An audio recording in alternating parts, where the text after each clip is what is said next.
अगर आप विचार सागर मंथन करें, 1936 में बाबा इस सृष्टि पर आए थे और उस समय बाबा को याद नहीं करते थे। जो सिंध हैदराबाद का पाकिस्तान का जो समय था, बाबा दादियों को, जो छोटी छोटी बच्चियां थी उस समय में, कैसे पालना करते आप सब जानते हैं। और उस समय ब्रह्मा बाबा का पार्ट बहुत कम था। उस समय ऑलमाइटी का पार्ट ज्यादा था। तो ऑलमाइटी बाबा आकर के उन आत्माओं की पालना करते थे, साक्षात्कार कराते थे। संगम के अंदर साक्षात्कार का पार्ट नहीं चलता है, इक्के दुक्के को होता है। आजकल आप देख रहे हो ना, बहुत बहुत बहुत कम लोगों को साक्षात्कार होता है। लेकिन कलयुग और संगम का जो संगम होता है, जब भगवान को स्थूल में यज्ञ की स्थापना करनी होती है, तब साक्षात्कार की धुन मचती है। वो आपने सुना होगा, अपने यज्ञ के लिए था, पाई पाई में भगवान मिलते हैं, साक्षात्कार होते हैं। और दूसरे साक्षात्कार की धूम कब मचेगी? जब संगम से सतयुग की तरफ जाएंगे, सतयुग की स्थापना होगी, तब बाबा कहता है मैं तुम्हें साक्षात्कार से बहलाऊंगा, तब साक्षात्कार होंगे। संगम पे नहीं होते हैं। तो इसीलिए एक वो समय था कि बाबा पालना करते थे शरीरों की। फिर उसके बाद भारत में आए, तो जब भारत में आए तो उसके बाद बाबा ने बहुत बहुत पालना की। और उस समय एक बैटरी पार्ट चला, जिसमें पता होगा 14 साल में ब्लास्ट में कि जब भारत के अंदर आए थे सिंध हैदराबाद से, पालना सबकी की थी बाबा ने, स्थूल और सूक्ष्म शिव बाबा ने सबकी पालना की थी ब्रह्मा बाबा के द्वारा। लेकिन जब परीक्षाएं शुरू हुई तो आधी आत्माएं रह गई थी, आधी अपना लौकिक में चली गई। क्यों? वो छटनी क्यों हुई? वो बहुत जरूरी थी, क्योंकि अभी तक दादियां जो बच्चों के रूप में थी वो घर में थी, और अब उनको सेवा की स्टेज पर जाना था। आप लोगों ने सुना होगा कि दादियां जब जाती थी तो दादियों से साक्षात्कार होते थे। अभी तक कई बहनें क्या सोचती हैं, बड़ी दीदी ने हमारे को कुछ नहीं दिया, छोटा सा सैंकड़ा कमरा दे दिया, ये सामान दिया, बस कुछ दिया ही नहीं। लेकिन दादियों का क्या सुना था? ट्रेन में बैठ गई, कोई पैसा नहीं, कोई बॉम्बे गई, कोई बेंगलोर गई, साउथ की भाषा कन्नड़, और उसको हिंदी भी नहीं आती, सिंधी आती थी।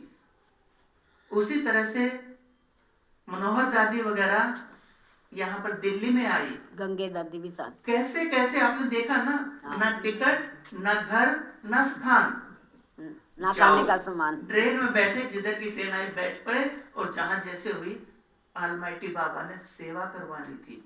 तो उस समय में बाबा को पक्की योगी आत्माएं चाहिए थी। तो जो उस भट्टी में 14 साल की भट्टी में पक्की नहीं हुई, वो अलग कर दी, वो लौकिक में चली गई। तो वहां पैसे की, साधनों की कमी एक निमित्त बहाना बनी, चटनी हो गई। और फिर जो आत्माएं बची थी वो देवियों के रूप में लोगों के सामने गई और बाबा की सेवाएं शुरू हुई। हुआ ना? उसके बाद में अभी जब हम आगे जो समय आया हुआ है, लास्ट के 10 साल बचे हैं, और ये 10 साल भी पूरे हमारे लिए नहीं है। आप नेट के ऊपर देखोगे, बहुत भाई भेजते रहते हैं, अगर देखो विश्व का भविष्य क्या है, तो सब लोग ये कहते हैं 25 से 30 तक बहुत कुछ खत्म हो जाएगा, चाहे विज्ञान की रीति से, चाहे वो पृथ्वी की हलचलों के हिसाब से, चाहे अलग अलग धर्मों के द्वारा जो प्रेरणाएं मिलती हैं उसके हिसाब से। और यहाँ तो नई सृष्टि रचने वाले ने आकर के सब कुछ बता दिया है। बाबा कोई भी चीज जो होता है वो पहले बता करके नहीं करते हैं। ब्रह्मा बाबा को पता था कि मैं ब्रह्मा बनूंगा, शिव बाबा मेरे तन में आएंगे? नहीं पता था ना। ब्रह्मा बाबा अव्यक्त हुए, बाबा को पता था कि मैं अव्यक्त होने वाला हूं। क्या किसी को ये पता था कि अव्यक्त का पार्ट भी समाप्त होकर के ये दिन आएंगे? नहीं पता था ना। और अभी ये भी समय है, बहुत थोड़ा सा, चंद सेकंड जो मैंने कैलकुलेट किया ना, 5000 को 100 से, 100 को फिर 60 सेकंडों को 50 से भाग करो, वो तो पूरे संगम का समय है। तो ये जो समय है ये भी कब अचानक खत्म हो जाएगा पता नहीं पड़ेगा। आने वाले समय की बाबा ने जो एक ट्रेलर को हो या एक अनुभव था वो करवाया था 1947 में, पार्टीशन के समय। दादी प्रकाश मुनि बता रही थी एक बार, दादियां क्या करती थी 18 जनवरी पे, जो भी मधुर में 7-8 दादियां होती थी ना, सामने बैठ जाती थी और 2-3 दिन पहले क्या है, बड़ी दादी शुरू करती थी और दादी कहती थी कि जिसको भी याद आए इसके बीच में कोई दृष्टांत, तो वो बीच में अपना अनुभव सुनाना, कोई भी दादी को। तो दादी 3-4 दिन तक सुनाती थी वो चीजें। तो दादी ने बताया था कि मुसलमान लोग ऐसा करते थे, हिंदू माताओं के छोटे छोटे गोद के बच्चों को छीन लेते थे और तलवार खड़ी कर लेते थे, ऐसे कृपान या तलवार, और उसको ऊपर फेंकते थे और तलवार के ऊपर उस बच्चे को लेते थे। तो बोलो उस माँ के सामने क्या होगा? इसीलिए माताएं क्या करती थी उस टाइम में, अपने बच्चों को पानी भर के थोड़ा सा दूध डाल के उसमें डुबो देती थी कि कम से कम बच्चों का ये तो ना हो। दादी ने तो बहुत कुछ बताया क्या क्या हुआ था उस समय। तो ये आने वाले समय में भी तो बहुत कुछ होगा। तो इसीलिए हम अलबेले ना हो। और जैसे उस समय छटनी हुई थी, अभी भी सेम छटनी होनी है। मैं ये चीजें इसलिए बता रहा हूं क्योंकि पुरुषार्थ की विधि बाबा ने हमारे सामने क्लियर की हुई है। बाबा हर रोज बताते हैं, हमारे बड़े बताते हैं, क्लासेस हम सुनते हैं, तो नेट के ऊपर जो चाहे, जिस टॉपिक पे चाहे वो सुन सकते हैं। लेकिन जब तक हमारे अंदर इस समय का महत्व नहीं होगा, उपराम वृत्ति नहीं होगी, तब तक ना तो योग लगेगा, ना कर्मातीत बनेंगे, ना धारणाएं होंगी, कुछ नहीं होगा। तो इसीलिए हमें इस समय के महत्व को जानना बहुत जरूरी है। जब समय आएगा तब भी ब्राह्मणों में बहुत छटनी होगी, बहुत छटनी होगी। अव्यक्त बाप दादा ने कहा था लगभग 12 या 13 के आसपास, 2012-13 के आसपास, कि कमरे में बैठे हुए हो ना, अलमारी तक भी नहीं जा पाओगे। याद होगा कईयों को, कमरे में बैठे हुए हो, अलमारी तक नहीं जा पाओगे। इसलिए जो समय, श्वास, सब कुछ सफल करना है, कर लो। क्यों? क्योंकि जैसे बाबा ने उस छटनी के बाद दुनिया के सामने प्रत्यक्ष किया सेवा की स्थापना के लिए, अभी भगवान को सत्युग स्थापना करना है। संगम तो लगभग बीतने जा रहा है। और फिर जब चारों तरफ परिस्थितियां भयावह होंगी, तब बाबा नहीं होगी।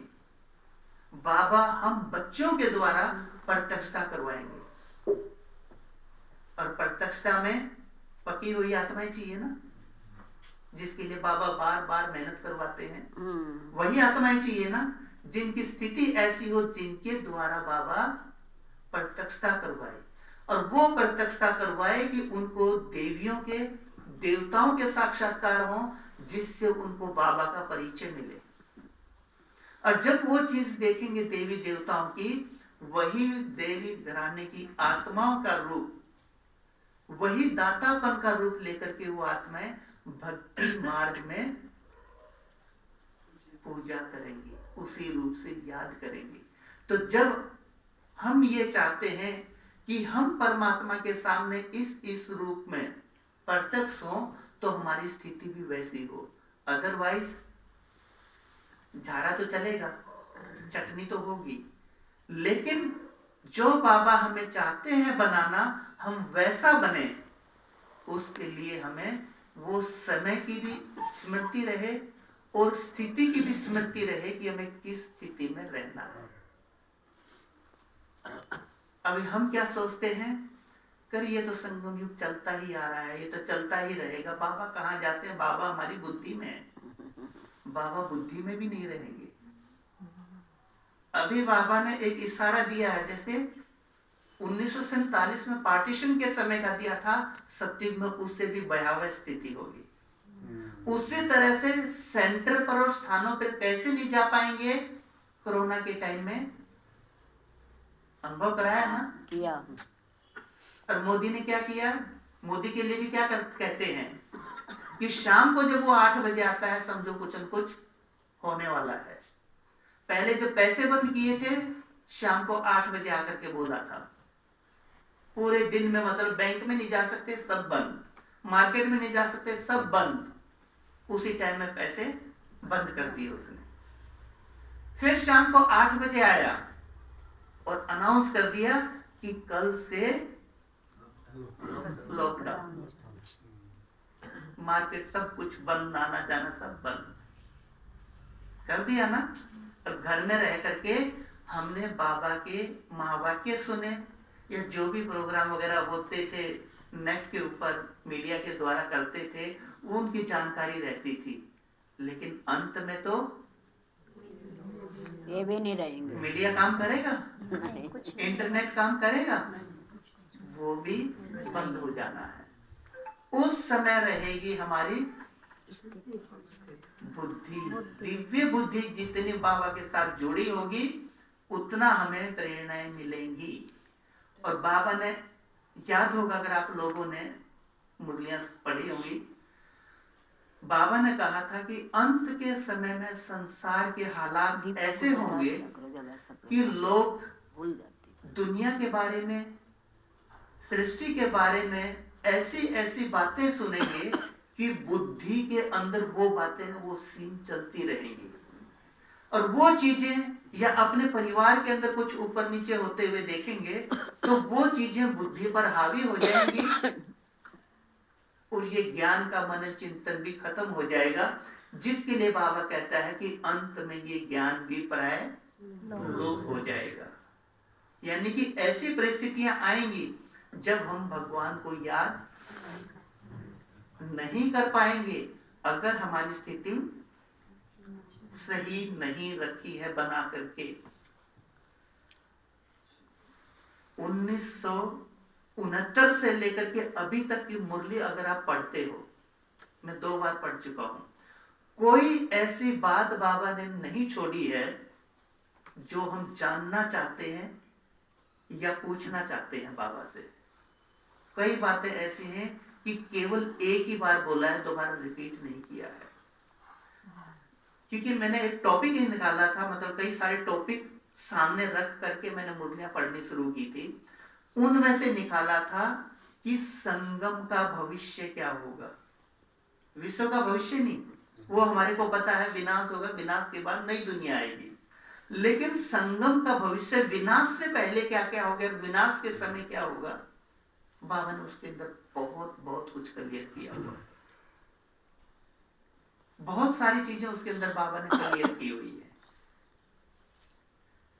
तो इसीलिए हम इन चीजों को जो बाबा इशारे दे रहे हैं ना, कि इनको हल्का ना ले।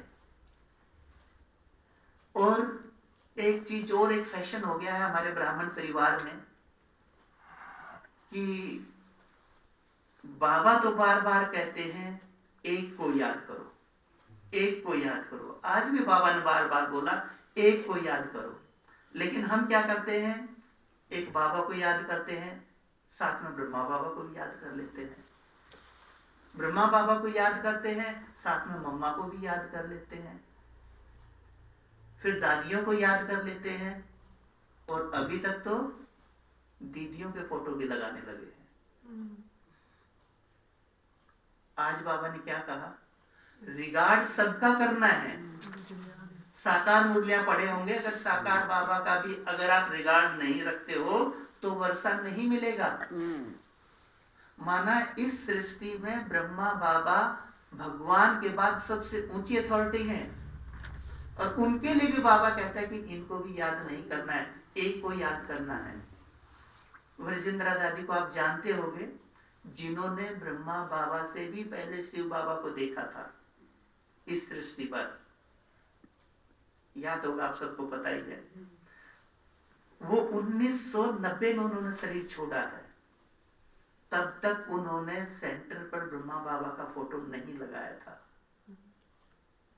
पहले ना के बराबर फोटो लगाते थे। बाबा मना करते थे कि हमें देहधारियों को याद नहीं करना है, रिगार्ड सबका करना है।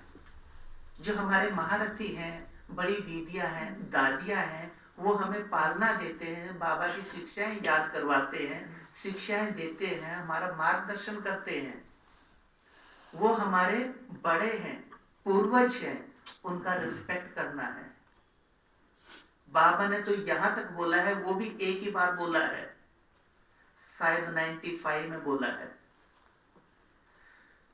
कि जैसे ब्रह्मा बाबा के लिए कहते थे कि अगर इससे कोई गलती हो जाती है तो ब्रह्मा बाबा शिव बाबा बैठे हुए हैं, वो उसको ठीक कर देंगे, आप उस चीज को मानो। उसी तरह से, क्योंकि उस समय ब्रह्मा बाबा के लिए भी बहुत एक एंटी वातावरण ब्राह्मणों में भी था कि ये तो भगवान है नहीं, ये तो हमारे जैसा ही है, पुरुषार्थी है। उनके लिए वैसा वातावरण था जो बार बार बाबा के बहुत स्ट्रिक्ट वो होते थे कि इनका रिस्पेक्ट रखना है।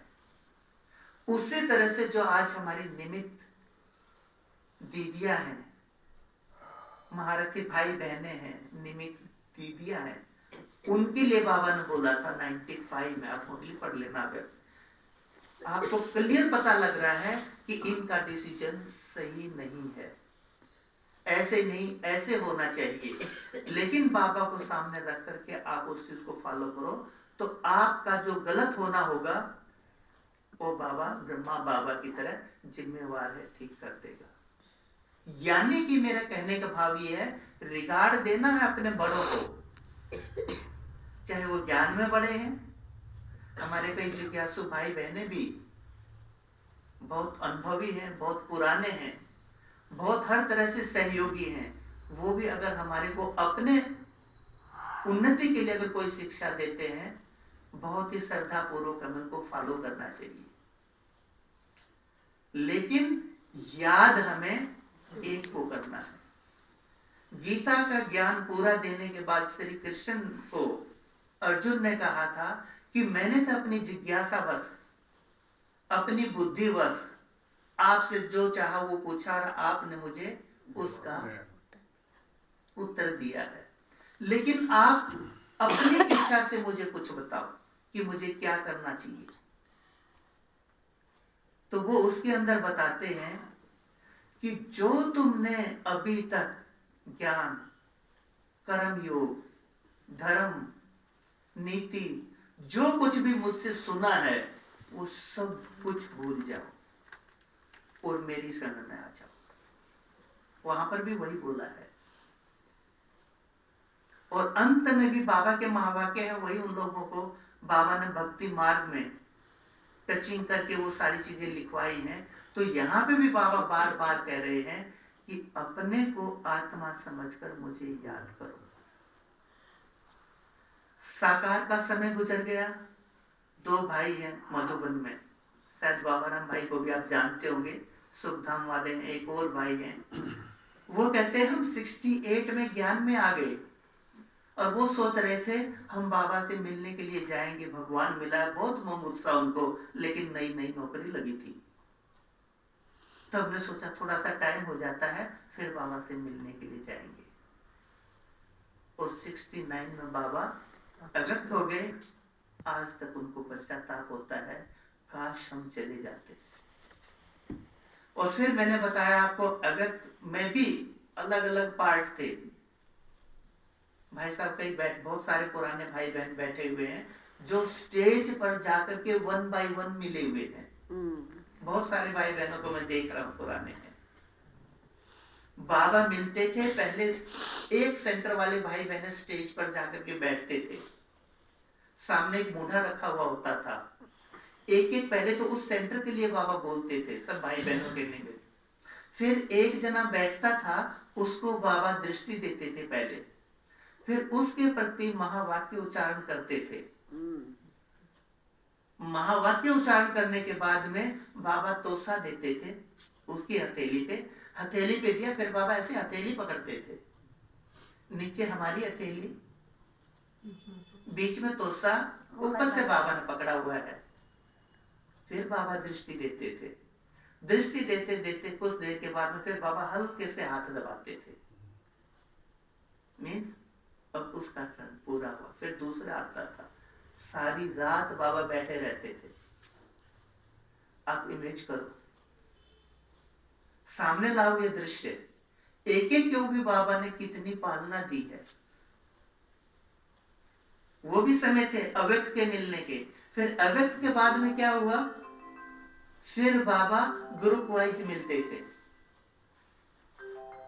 वो भी आप लोगों ने देखा होगा, फिर जोन वाइज मिले, और फिर भारत वाले, फिर विदेशियों को उठाते थे थोड़ा बहुत, वो मिले, पहले 16-16 घंटा मिले और लास्ट में आकर के 2-2 घंटा मिले। साकार मिलन के बाद में अव्यक्त मिलन में भी कितनी चेंजेस आई। पहले बाबा हर रोज आते थे,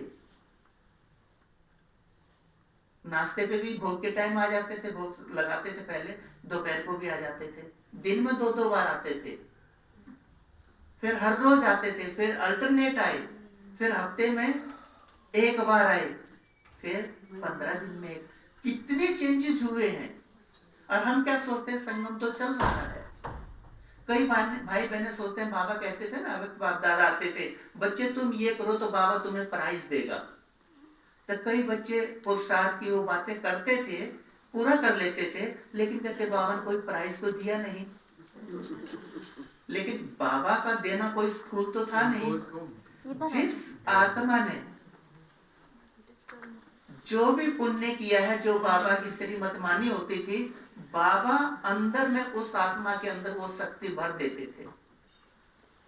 बाबा का देना कोई स्थूल नहीं था कि स्टेज पे बुलाएंगे हर एक को इनाम देंगे, उस आत्मा को उसी अनुरूप शक्तियां या सेवा में ऐसा चांस या इन चीजों से मुक्त कर देते थे। उनका तो सारा ही सब कुछ अव्यक्त है ना, व्यक्त तो है ही नहीं, साकार तो है ही नहीं। और वो मैंने बताया माता का अनुभव आप लोगों में से भी होंगे जो अव्यक्त होने के बाद आए होंगे, बाबा का अव्यक्त पार्ट खत्म होने के बाद आए होंगे, तो उनको भी होगा ना, चलो साकार नहीं अव्यक्त में मिल लेते। तो उसी तरह से ये समय अभी चल रहा है,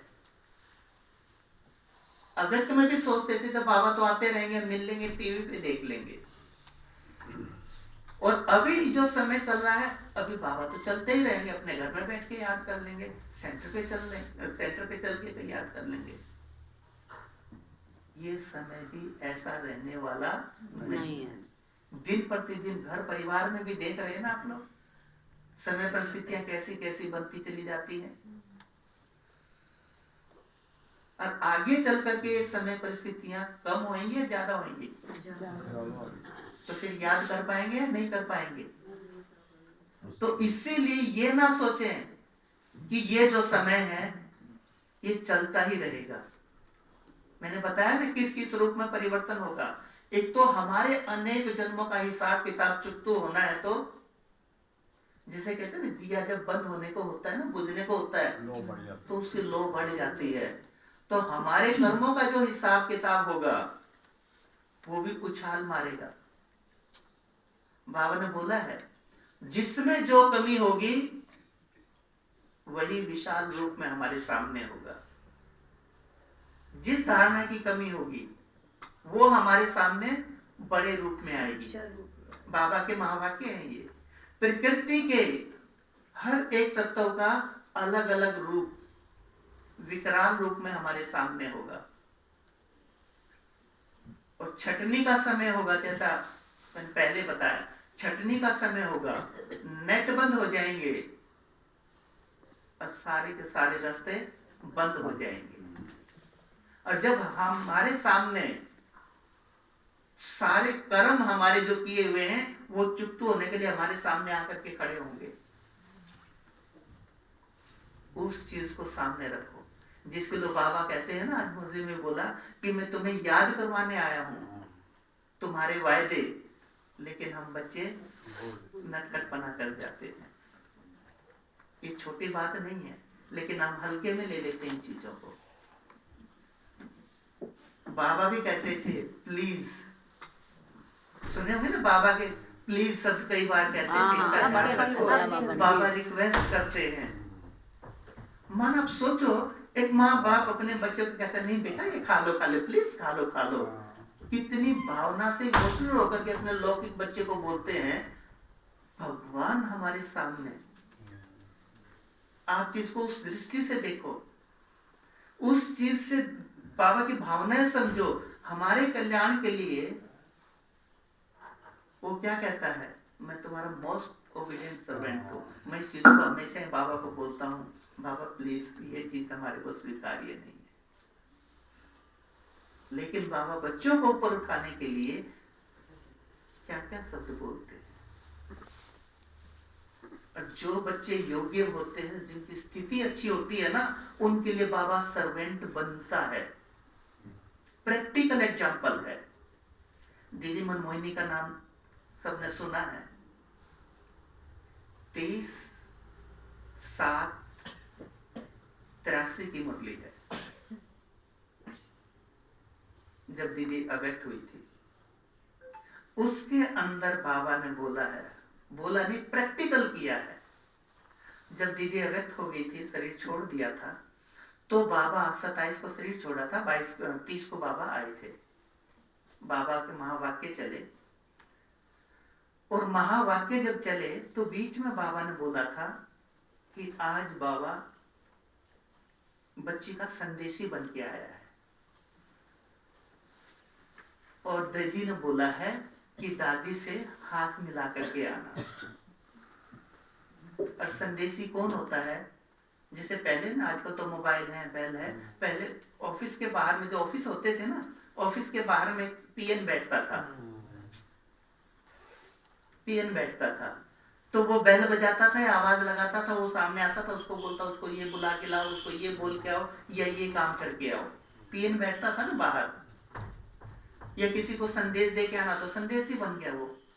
तो उन्होंने बाबा को जब बाद में भोग स्वीकार करवाना चाहा कि बाबा भोग स्वीकार करो, तो बाबा ने क्या बोला कि बाबा आज बच्ची का संदेशी बन करके आया है, और संदेशी का काम है संदेश दे करके जाना, वो भोजन स्वीकार नहीं करता है।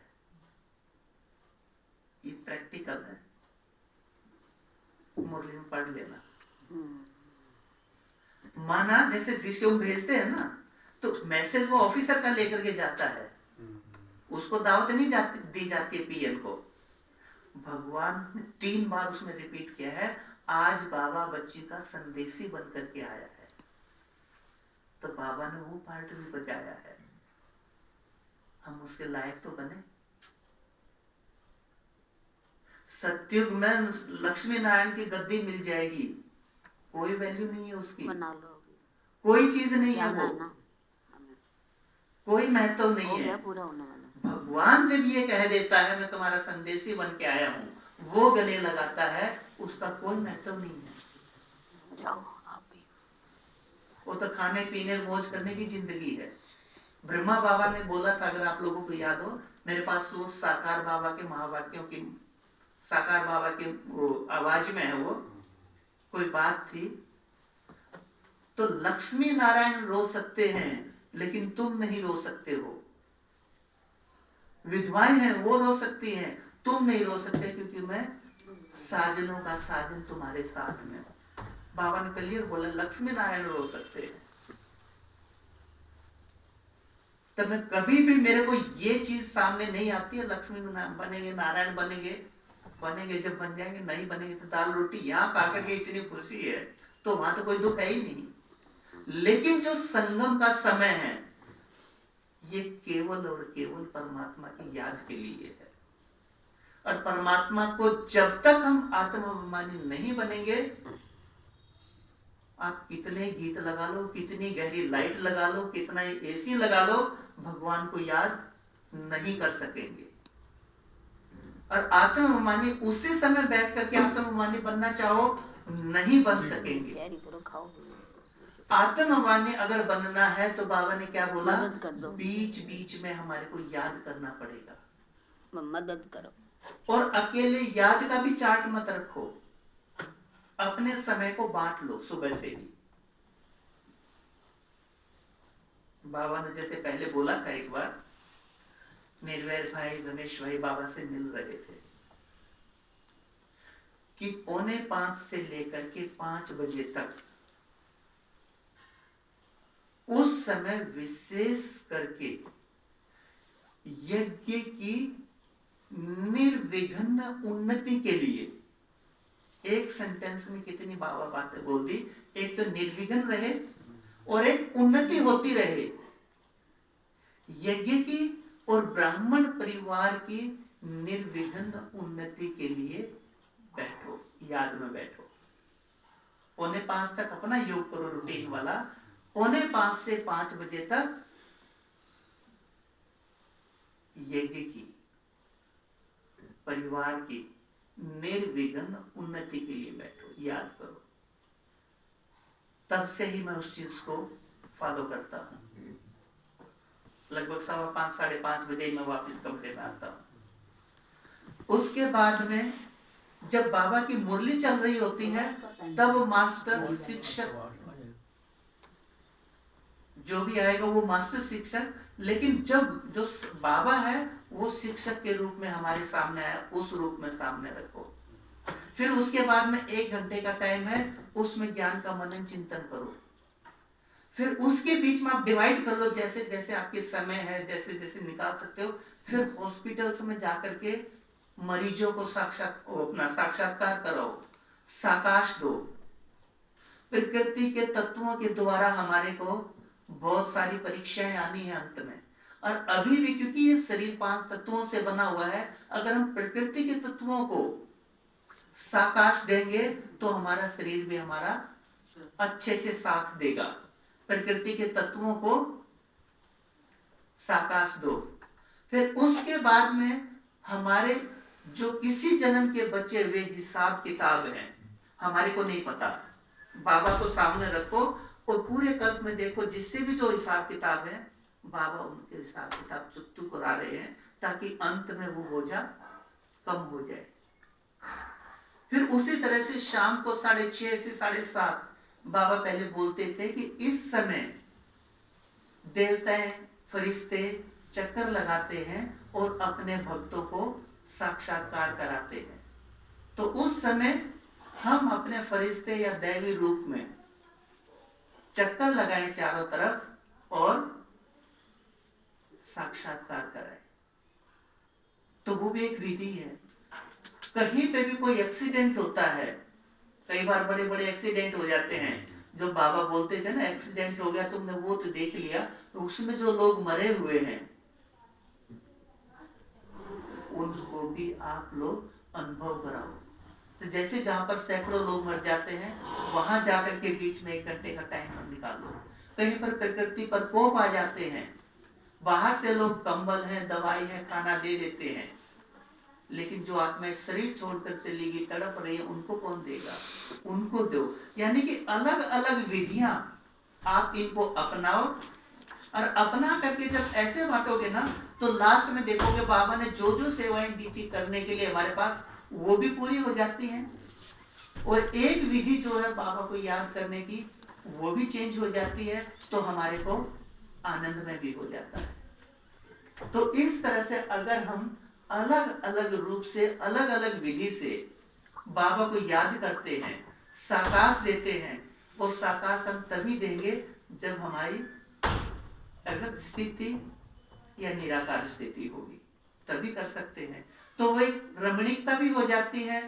जो हमारे अलग अलग काम हैं वो भी हो जाते हैं, तो एक एक घंटे का चार्ट बना लो। इस समय हॉस्पिटल में जाना, इस समय प्रकृति के तत्वों को देना, इस समय मनुष्य को ज्ञान देना, इसमें साक्षात्कार करना, इस तरह से पूरी लिस्ट बना लो, बहुत अच्छा लगेगा। और डेली के डेली आपका चार्ट बहुत अच्छा हो जाएगा। तो इस तरह से ये जो समय चल रहा है, मेरा कहने का भाव ये है कि समय ऐसे चलने वाला नहीं है, कभी भी अचानक का खेल है, किसी का भी हमें नहीं पता पड़ेगा समय परिवर्तन का या हमारे पार्ट का परिवर्तन का। किसका कभी भी कोई भी पार्ट परिवर्तन हो सकता है। तो इसीलिए हमें अपने ऊपर अटेंशन रख करके इस चार्ट को बजाना है। और यही बाबा को सहयोग है। हम सेवाएं करते हैं, वो करते हैं, वो केवल टाइम पास है।